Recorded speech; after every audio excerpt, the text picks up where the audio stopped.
students, இன்னைக்கு நாம பார்க்க போறது radius of gyration. First of all, the radius of gyration அப்படின்ற டாபிக் வந்து எதுக்கு நாம ஸ்டடி பண்றோம்? What is the motivation of radius of gyration? அதை நம்ம முதல்ல பார்ப்போம். அதாவது ஒரு ரெகுலர் ஷேப்டு ஆப்ஜெக்ட்ஸ் இருக்குன்னு வச்சுக்கோங்க. இந்த மாதிரி ஒரு சர்க்கிள், சரியா? இந்த மாதிரி ஒரு சர்க்கிள் இருக்கு, இல்லை ஒரு ராட் இருக்கு, ஏதோ ஒரு சம்திங் ஒரு ரெகுலர் ஷேப்டு. இது வந்து பார்த்தீங்கன்னா ரெகுலர் ஷேப்டு ரிஜிட் பாடிஸ், ஓகேவா? இந்த மாதிரியான ரிஜிட் பாடிஸ்க்கு மாஸ் வந்து யூனிஃபார்மாக டிஸ்ட்ரிபியூட் ஆகிருக்கும், சரியா? ஸோ இதோடைய மாஸ் வந்து mass is uniformly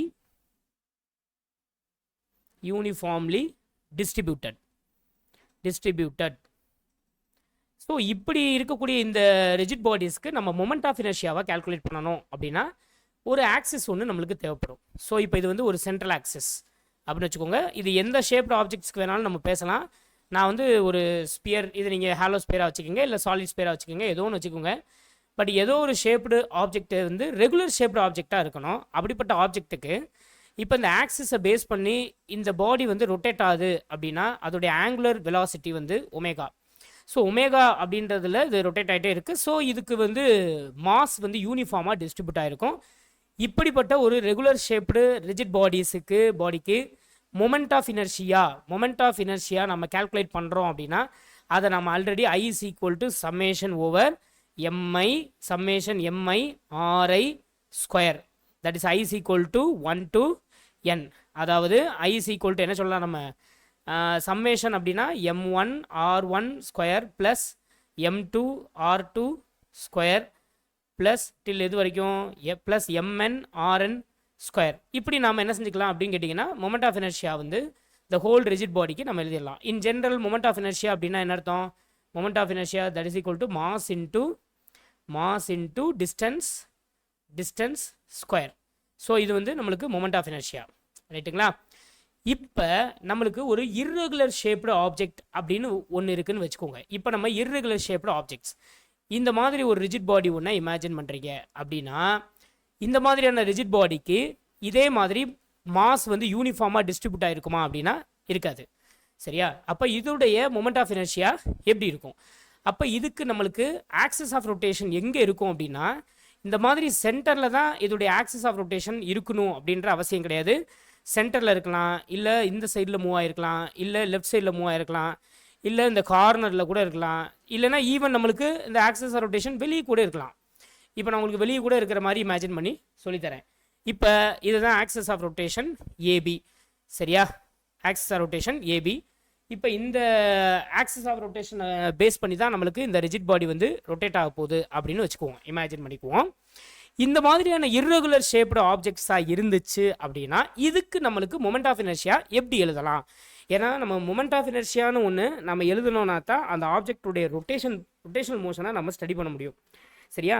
so each and every objects வந்து எப்படி ரொட்டேட் ஆகுது அப்படின்றத நம்ம ஸ்டடி பண்ணணும் அப்படின்னா நம்மளுக்கு கட்டாயம் வந்து மொமெண்ட் ஆஃப் இனர்ஷியா தேவைப்படும். அந்த மொமெண்ட் ஆஃப் இனர்ஷியாவில் வந்து அதை நம்ம ஸ்டடி பண்ணுற நிறைய அப்ளிகேஷன்ஸ் இருக்குது, இன்ஜினியரிங் அப்ளிகேஷன்ஸ் இருக்குது, நிறைய அப்ளிகேஷன்ஸ் இருக்குது. ஸோ இப்போ different rigid bodies, different irregularly shaped rigid பாடிஸ்க்கு எப்படி நாம் மொமெண்ட் ஆஃப் இனர்ஷியா கால்குலேட் பண்ணுறது அப்படின்றத இப்போ நம்ம பார்க்க போகிறோம். ஸோ இப்போ நான் வந்து ஒரு ஆக்சிஸை கன்சிடர் பண்ணியிருக்கேன். நான் உங்களுக்கு முன்ன சொன்ன மாதிரி இது ஒரு இர்ரெகுலர் ஷேப்டு ஆப்ஜெக்ட். இந்த இர்ரெகுலர் ஷேப்டு ஆப்ஜெக்ட்டுக்கு ஆக்சிஸ் ஆஃப் ரொட்டேஷன் எங்கே வேணாலும் இருக்கலாம். ஸோ இப்போ லெட் வி ஆர் கன்சிடர் இதோடைய மாஸ் வந்து எப்படி இருக்குன்னு சொல்லியாச்சு. இதோடைய மாஸ் வந்து யூனிஃபார்மாக டிஸ்ட்ரிபியூட் ஆகிருக்காது. ஸோ இப்போ நம்ம ஒரு சில பார்ட்டிகிள்ஸை இமேஜின் பண்ணிக்குவோம். ஸோ இப்போ நான் ஃபஸ்ட்டு ஒரு பார்ட்டிகிள் இமேஜின் பண்ணுறேன், m1, சரியா? அதே மாதிரி ஒரு சில பார்ட்டிகிள்ஸை நான் எடுத்துக்கிறேன். This is m2 and m3 and m4. So இந்த மாதிரி ஒரு 4 பார்ட்டிகிள்ஸை இமேஜின் பண்ணிக்கிறேன். இந்த பார்ட்டிகிள்ஸ் எல்லாமே பார்த்தீங்கன்னா ஆக்சிஸ்லேருந்து எவ்வளோ தூரத்தில் இருக்குது அப்படின்னா இப்போ ஆக்சிஸ்லேருந்து இப்போ ஃபஸ்ட்டு பார்ட்டிகிளோடைய டிஸ்டன்ஸ் வந்து ஆக்சிஸ்லேருந்து இவ்வளோ தூரத்தில் இருக்குது, சரியா? இதை வந்து நாம் என்ன சொல்லலாம் அப்படின்னா R1, இந்த டிஸ்டன்ஸ் வந்து R1. அதே மாதிரி செகண்ட் பார்ட்டிக்கிள் வந்து ஆக்சிஸ்லேருந்து இவ்வளோ தூரத்தில் இருக்குது. ஸோ இப்போ இதை நம்ம R2ன்னு சொல்லுவோம். R1 R2 R3 R4. So இந்த மாதிரி நாம் என்ன செய்கிறோம், this is the distance of the particle from the axis. So இதை நாம் டிசைட் பண்ணிக்கிறோம், R1 R2 R3 and R4. சரி, இப்போ இந்த ரிஜிட் பாடியில் வந்து 4 பார்ட்டிகல்ஸ் தான் இருக்கா அப்படின்னா கிடையாது. இதில் வந்து n நம்பர் ஆஃப் பார்ட்டிகல்ஸ் இருக்குது. நான் உங்களுக்கு வந்து இந்த 4 பார்ட்டிகல் வச்சு ஃபஸ்ட்டு சொல்கிறேன். இது வந்து ஆக்சிஸ் ஆஃப் ரொட்டேஷன். ஓகேங்களா, இது மறந்துடாதீங்க. Axis of rotation is very important. ஒரு ரொட்டேஷனல் மோஷனில் கண்டிப்பாக என்னது, ஆக்சிஸ் ஆஃப் ரொட்டேஷன் கட்டாயம் நம்மளுக்கு தெரிஞ்சிருக்கணும். ஓகே, இப்போ இந்த ரிஜிட் பாடி வந்து எப்படி ரொட்டேட் ஆகுது, ஸோ இதனுடைய மொமெண்ட் ஆஃப் இனர்ஷியாவை இப்போ நம்ம எப்படி கால்குலேட் பண்ணுறது. நான் உங்களுக்கு முன்ன சொன்ன மாதிரி ஒரு ரெகுலர் ஷேப்டு ஆப்ஜெக்ட்டுக்கு மொமெண்ட் ஆஃப் இனர்ஷியாவை கால்குலேட் பண்ணணும்னா இதுதான் ஃபார்முலா. சரிங்களா, இது வந்து மொமெண்ட் ஆஃப் இனர்ஷியா. இப்போ நம்மளுக்கு இதே மாதிரி மாஸ் வந்துடும், டிஸ்டன்ஸ் ஸ்கொயரும் வந்துடும். ஆனால் இந்த டிஸ்டன்ஸ் ஸ்கொயரில் என்ன வருதுன்னு பாருங்கள், அதான் அந்த ரேடியஸ் ஆஃப் கைரேஷன் அப்படின்னு சொல்கிறது. இப்போ இந்த இடத்துல இருக்கக்கூடிய ஆர் அப்படின்றத நாம் distance of the particles from the ஆக்சிஸ்ன்னு தான் நம்ம இங்கே சொல்லணும். இப்போ ஒரு ரெகுலர் ஆப்ஜெக்ட்னா இப்போ இங்கே ஒரு M1 இருக்குன்னு வச்சுக்கோங்க. இது இந்த சென்டர் ஆக்சிஸ்லேருந்து எவ்வளோ டிஸ்டன்ஸில் இருக்குது, R1 அப்படின்னு நம்ம சொல்லலாம். ஓகேவா, அதே மாதிரி எல்லா பார்ட்டிகல்ஸுடைய டிஸ்டன்ஸையும் நம்ம ஹோல் ரிஜிட் பாடிக்கு RI ஸ்கொயர்னு நம்ம போட்டுக்கிட்டோம். பட் இப்போ இர்ரெகுலர் ஷேப்டு ஆப்ஜெக்ட்ஸுக்கு எப்படி பண்ணுறது அப்படின்னு பார்ப்போம். இப்போ ஃபர்ஸ்ட் ஆஃப் ஆல் வந்து the moment of inertia of the body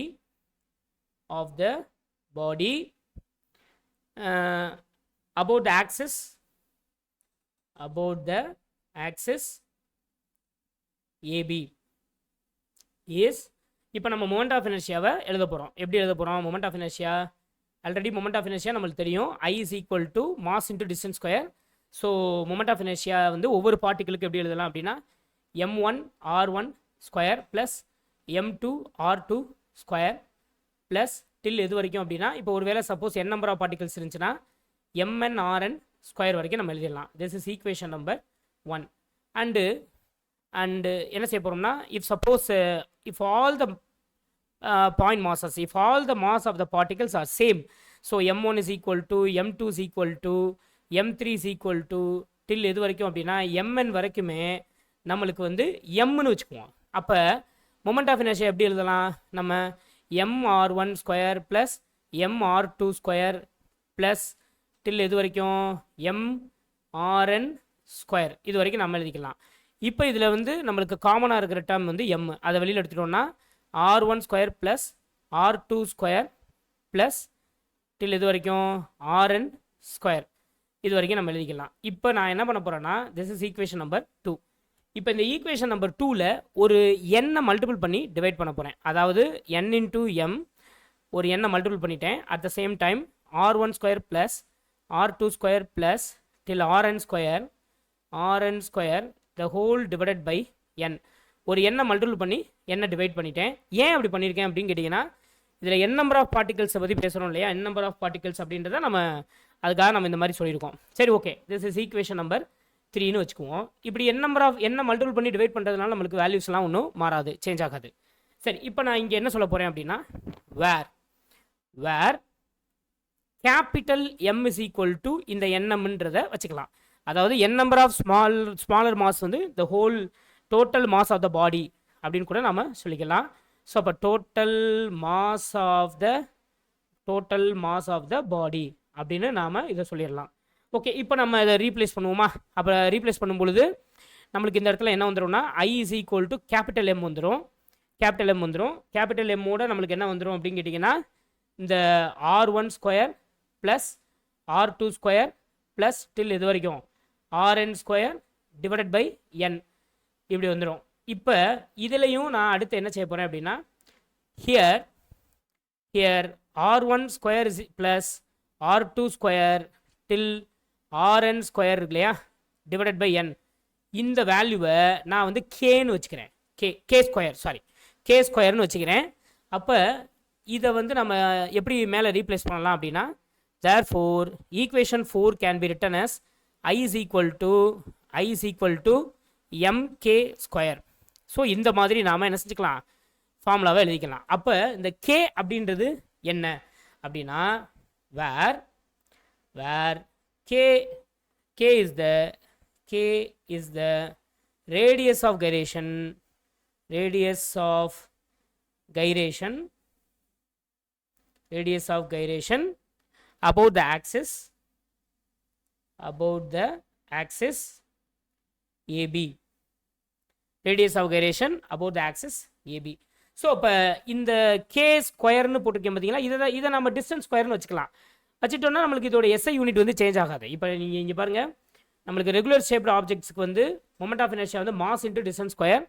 அப்போ மொமெண்ட் ஆஃப் இனர்ஷியாவோட எஸ்ஐ யூனிட் வந்து நம்ம என்ன எழுதலாம்னா, SI unit of moment of inertia for regularly shaped ஆப்ஜெக்ட்ஸுக்கு என்ன எழுதலாம், கிலோகிராம், மாஸ்க்கு வந்து கிலோகிராம், டிஸ்டன்ஸ்னா மீட்டர், ஸோ கிலோகிராம் மீட்டர் ஸ்கொயர்னு எழுதிக்கலாம் இல்லையா. அதே மாதிரி தான் இங்கேயுமே ரேடியஸ் ஆஃப் கைரேஷன் இருக்குல்ல, இதோட எஸ்ஐ யூனிட் வந்து மீட்டர் தான். சரிங்களா, ரேடியஸ் தானே, ரேடியஸ்னால் உங்களுக்கு டிஸ்டன்ஸ் தானே, அப்போ டிஸ்டன்ஸ்னா மீட்டர் தான் வரும். அப்போ இதோடைய மொமெண்ட் ஆஃப் இனர்ஷியா நம்ம என்ன சொல்லலாம், எஸ்ஐ யூனிட் நம்ம என்ன சொல்லலாம் அப்படின்னு கேட்டிங்கன்னா அதே தான் வரும். ஸோ அப்போ SI unit of moment of inertia for irregular bodies, irregular rigid bodies வந்து கிலோகிராம் மீட்டர் ஸ்கொயர். ஸோ நம்மளுக்கு மொமெண்ட் ஆஃப் இனர்ஷியான்றது ஒன்று தான், ஆனால் அது வந்து ரெகுலர் ஷேப்டு ஆப்ஜெக்ட்ஸுக்கு, இது irregularly ஷேப்டு ஆப்ஜெக்ட்ஸுக்கு. நல்லா ஞாபகத்தில் வச்சுக்கோங்க, moment of inertia I is equal to summation over I is equal to 1 to n mi ri square. அதே மாதிரி இப்போ நம்ம பார்த்துட்டு இருக்கிறது வந்து I is equal to mk square. சரிங்களா, இதை நம்ம இப்படி கூட எழுதிக்கலாம், எப்படி, summation over I is equal to 1 to n mi, சரியா, n into mi, சாரி, இது வந்து n into mi k square. சரியா, ஸோ இதை வந்து நம்ம என்ன சொல்லலாம், இந்த மொமெண்ட் ஆஃப் இனர்ஷியா வந்து இது வந்து ஃபார் ரெகுலர் பாடிஸ், இது irregular பாடிஸ் அப்படின்னு சொல்லிட்டு நம்ம செப்பரேட் பண்ணலாம். இப்போ இந்த ரேடியஸ் ஆஃப் கைரேஷனுக்கு இன்னொரு ஒரு ஃபார்மேட் இருக்குது. இப்போ இங்கே பாருங்கள், இது ஈக்குவேஷன் நம்பர் 5னு வச்சுக்கோங்க, and this is 6, equation number 6. இப்போ ஃப்ரம் ஈக்குவேஷன் 5, இப்போ இதில் k இஸ் ஈக்குவல் டு நம்ம என்ன எழுதலாம், root over r1 square plus r2 square plus till rn square the whole divided by என்ன எழுதிக்கலாம், என்னன்னு வச்சுக்கலாமா. ஸோ இப்போ நாம் ரேடியஸ் ஆஃப் கைரேஷன் வந்து இந்த மாதிரி கூட நம்ம எழுதிக்கலாம். சரியா, ஸோ இதுவும் நம்மளுக்கு ரேடியஸ் ஆஃப் கைரேஷன் தான். ஓகேவா, ஸோ இப்போ ரேடியஸ் ஆஃப் கைரேஷன் வந்து எப்படி டிஃபைன் பண்ணுறது அதை நம்ம பார்ப்போம். டெஃபினிஷன் எப்படி நாம் ரேடியஸ் ஆஃப் கைரேஷனை டிஃபைன் பண்ணுறது அதான் இப்போ நம்ம பார்க்க போகிறோம். டெஃபினிஷன் பாருங்கள், the radius of gyration of a body about its axis of rotation may be defined as the distance from the axis of rotation at which if the whole mass of the body were concentrated, its moment of inertia about the given axis would be the same as with the actual distribution of mass. ஓகேவா, so இப்போ நம்மளுக்கு radius of gyration எப்படி எழுதலாம், I is equal to mk square. So இதில் k square is equal to, ஏன்னா அதான் radius of gyration, k square is equal to I divided by m. So k is equal to root over I divided by m. So இந்த மாதிரி நாம் radius of கைரேஷனை நம்ம எழுதிக்கலாம். And also radius of கைரேஷனை வந்து நம்ம வேறு எப்படி நம்ம டிஃபைன் பண்ணிக்கலாம் அப்படின்னு கேட்டிங்கன்னா இந்த மாதிரியும் டிஃபைன் பண்ணிக்கலாம். அதாவது k is equal to root over r1 square plus r2 square plus rn square the whole divided by n, இப்படி இருக்கு இல்லையா. ஸோ இப்போ இதை நம்ம எக்ஸ்பிரஸ் பண்ணுறதா இருந்தால் எப்படி பண்ணலாம் அப்படின்னா, radius of gyration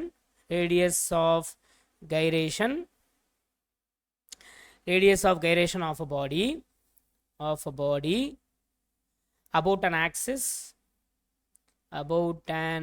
axis of rotation may also be defined as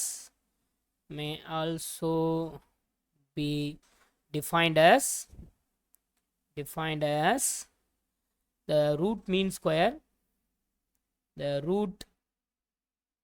mean square distance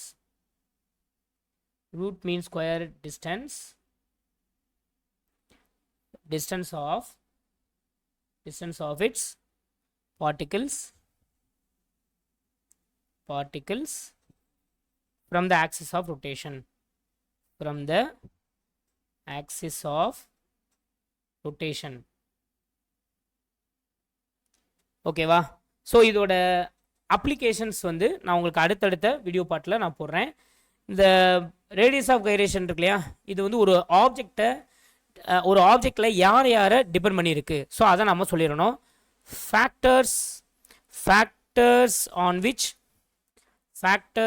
which radius of gyration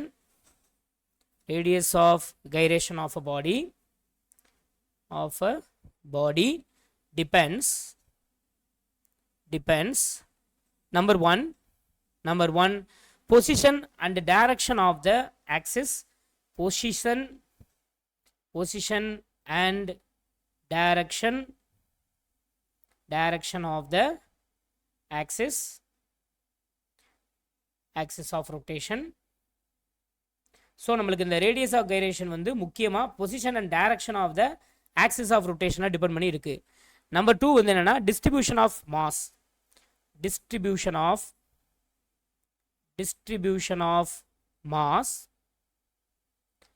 about the axis of rotation.